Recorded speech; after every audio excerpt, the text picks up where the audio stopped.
Well, we know the world watched on to the historical climate summit in Glasgow, COP26, but it must not slip the news cycle because the real-world action is what counts the most. Richie Merzian is the Director of Climate at the Australia Institute and is standing by for more on this. Richie, lovely to see you as always. What to now after COP26? Yeah, the wash-up on COP26 really leaves two clear take-home assignments, really. The first is on fossil fuels. That was the really big win in my view. The first time ever we saw actual language targeting fossil fuels, calling for the phase down of unabated coal power.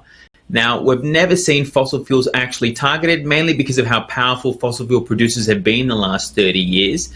And so for the first time, you actually saw a consensus on a decision text to phase down coal and also to phase out inefficient fossil fuel subsidies. So for major coal power users like Australia, this will basically mean coming up with a plan for how we phase out our coal-fired power stations, something that the federal government and every state and territory government haven't done, at least explicitly. And the second is looking at phasing out fossil fuel subsidies. In Australia, there's over $10 billion spent on fossil fuel subsidies by state and federal governments every year, even during the pandemic. So how do we phase those down and then look at reorienting that finance towards climate solutions? The second outcome is really the homework, which is the new 2030 target. Countries that haven't updated their 2030 targets need to bring it forward for next year. That'll include Australia. Okay, now when we talk about this, Australia is actually digging into the gas-fired recovery, though, with the opening of the massive Scarborough field in Western Australia. Why is this happening? It's really disappointing that in the same month that we just agreed on this COP26 decision, the largest fossil fuel project in recent history has just been given the green light, announced on the ASX by Woodside and by BHP. $16 billion will be spent to open up a massive new gas basin and to pump that over and to export that gas as LNG across the world.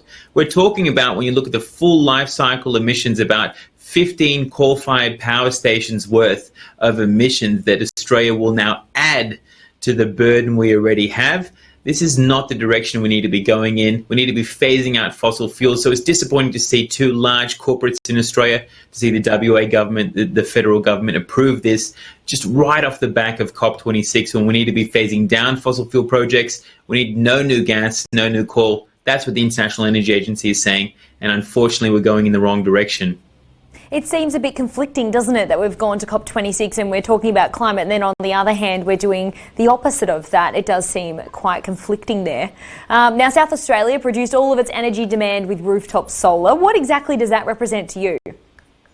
I mean, this is the good news story. Just for a brief moment on Sunday, South Australia, which is a large grid and probably demonstrating globally that you can produce all your electricity, at least for a particular moment, from rooftop solar. And that's what they did. And basically demand went into the negative. So this is a huge kind of example of what it means to have 100% clean electricity, clean in terms of solar and wind.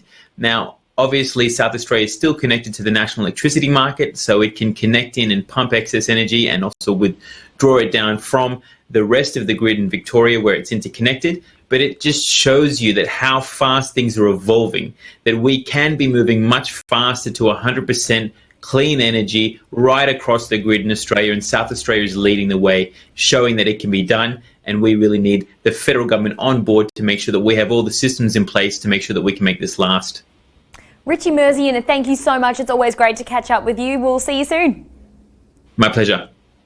The bottom 20% get nothing. They're really unfair tax cuts. People want to see much stronger action from the government when it comes to climate change. It's no coincidence that we have a wages crisis in Australia. Transitioning to net zero emissions, it doesn't seem like there's much room for gas.